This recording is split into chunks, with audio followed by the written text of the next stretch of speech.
People who have survived an attempted murder. What is your story? Story 1. I feel like I am very late to the party, but my uncle was murdered by random and pure bad luck.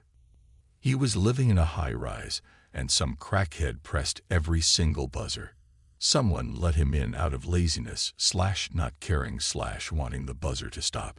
The crackhead proceeded to knock on every single door down the hallways, and my uncle was the first to answer the door. The crackhead pulls out a pair of scissors and plunges them into his throat. The crackhead then nonchalantly walks out of the building and says to a passing couple, "You should probably call the police because I just murdered someone." He was picked up very quickly, and my uncle survived for a year or two before his epilepsy killed him. Story 2. I delivered a pizza to a house just outside of the city. On the way back, I stopped to help a car that pulled over in front of me with their hazard lights on. I pulled up beside them and thought it was weird that nobody rolled down a window or made any kind of contact with me for around 15 seconds.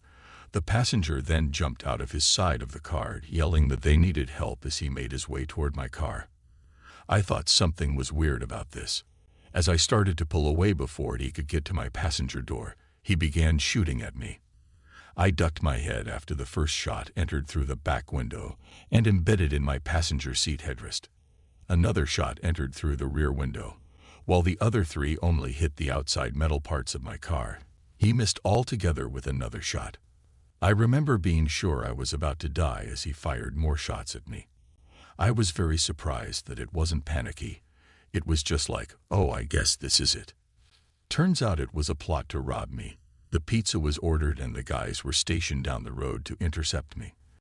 They knew who I was, and they knew that I would be able to recognize them, as I had delivered a few orders to them before.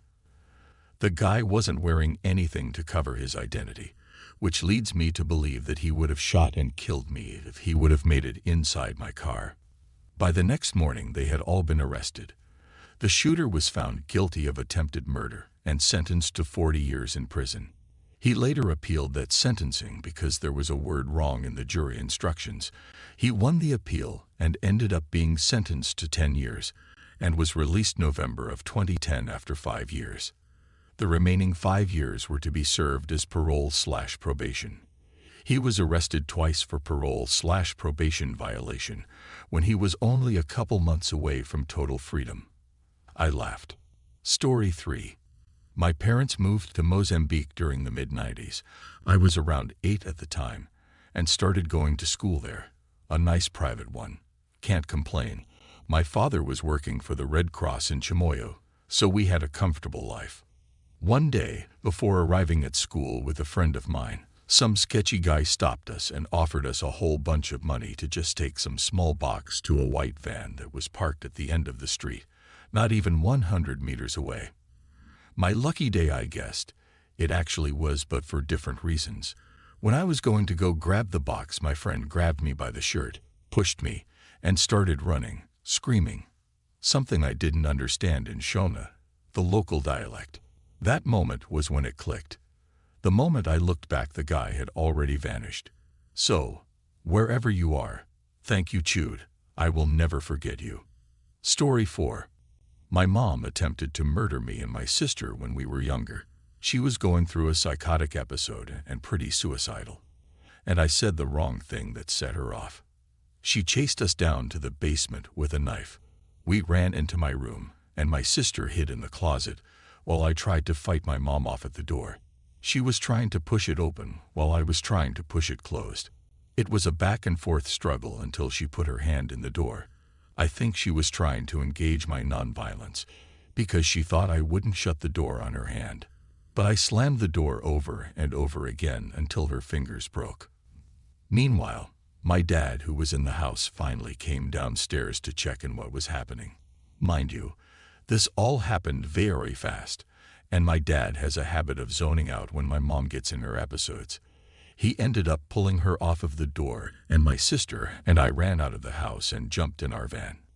He drove around the corner and turned off the lights, and we all ducked down in our seats to hide, and stayed there until my dad saw her drive our other car off. Story 5. I was 3 years old and went to this lady's house for swimming lessons. What my parents didn't know was that the lady hated boys. One day she threw me in the pool and left me to die. I sank to the bottom. I was under for several minutes. Somehow a teenager saw this, jumped the fence, and rescued me. The ambulance came and I was in the ICU for a week. My parents never found out who the teenager was. The lady wasn't arrested. The cops told my parents that it would cost them money to take her to court. See edit below. A lawyer read an article in the newspaper and decided to go after the lady, pro bono. She had several businesses involving kids. He was able to shut her down.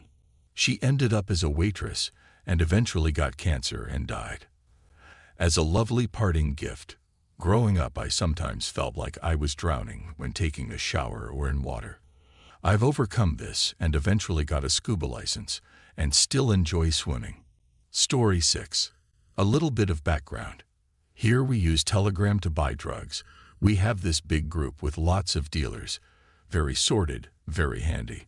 So I just got home from college and parked my car on the street. It was about 23 o'clock and I was just sitting and browsing my phone. At some point I got into Telegram to read some work-related messages when suddenly a guy opens the passenger door and tries to get in. I'm trying to push him out, and he's like, you better not," and points to the driver's window where another guy was standing pointing a gun at me.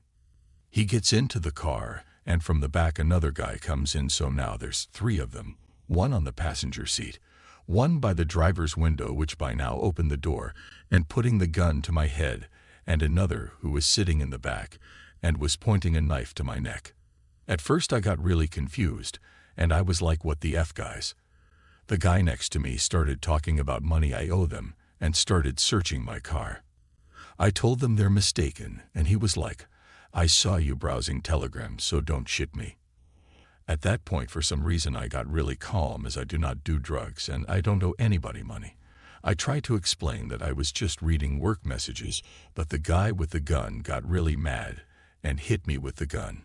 He tried to pull me out, and the dude next to me stopped him and said there's an easy way to check, so he took my phone and started going through everything. At some point he got into my messages with my mom, my little sister. He was checking where I work. He got into the gallery and found pictures of my dog, and that's when I worried the most. He said to his friends, "Look how cute his dog is, ain't it? You love your dog, do you?" And I didn't reply. Few minutes later, he finds nothing. Then he explained to me that they supplied some guy $4 worth of weed, and he never paid. Next he says sorry, and they're off. Story 7. My brother is a drug addict, and he held my dad and I hostage, saying he was going to kill us after he pulled out a gun.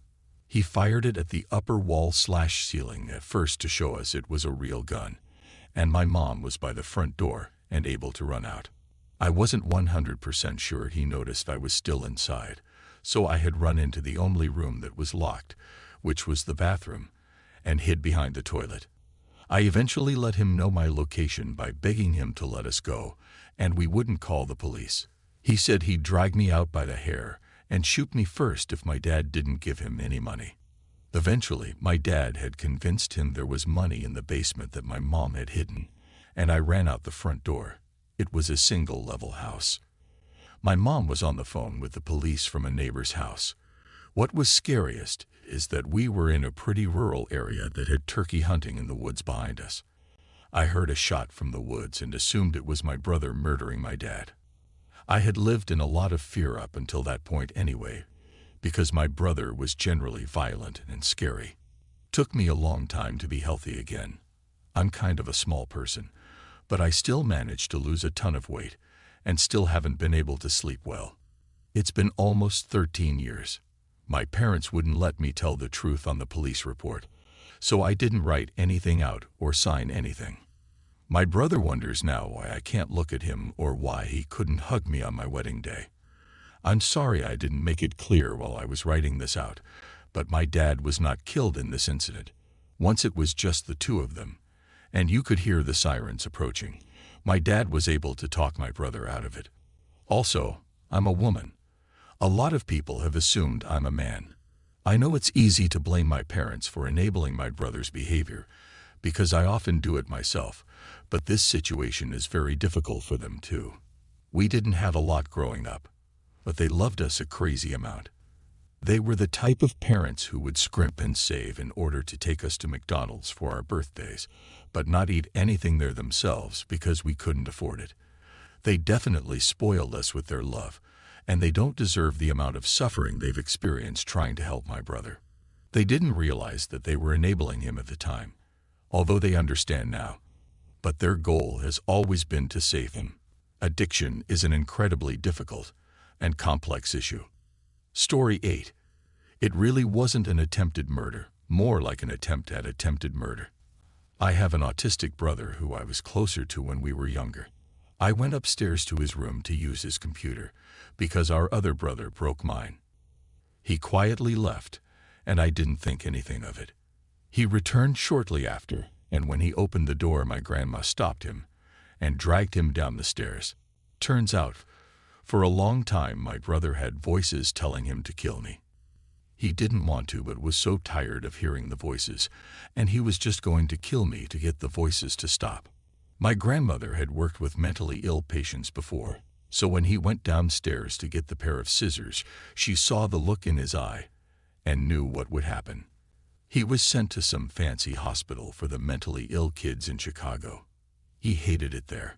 I forgave him and all that, but we've never been really close after that, obviously. Story 9. I was 13. My mother was screaming, legit screaming, not the yelling that a lot of people call screaming. They're different, trust me, at me because I made a tuna sandwich for lunch and didn't make one for her. She was a courier and I never knew when she would be home and when she wouldn't. These were the days before everyone had a cell phone, and she frequently bought lunch on the road. I was done with lunch before she got home, but she still flipped. I was selfish, a horrible daughter, etc.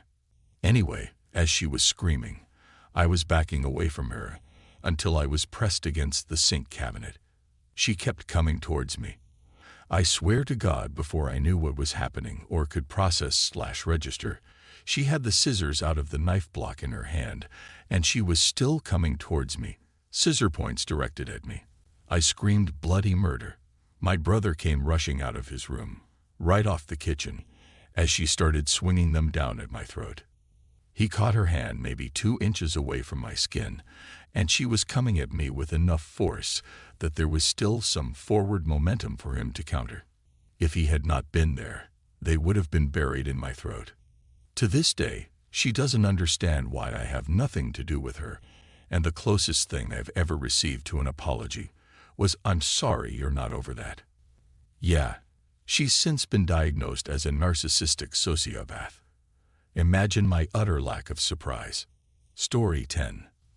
I worked in a jail, and a guy from a 1% or biker gang tried to pay $10,000 to have me killed because he somehow got the idea that I was the Fed who busted him and was merely pretending to be a jailer so I could spy on him. Don't do meth, kids. The guy was bragging about it, and one of the other inmates who I had saved from a heart attack with first aid didn't like that. So he beat the living shit out of the guy and then told me about it. Phone call recordings confirmed that he had promised the money to 2 guys if they shot me in the back of the head while escorting him to court and busted him out. Federal marshals rolled them up, and on his way to court I whispered to him, "Your friends won't be joining us." When we got to the planned ambush point, instead of a bond hearing, he got charged for trying to have me murdered and organizing an escape.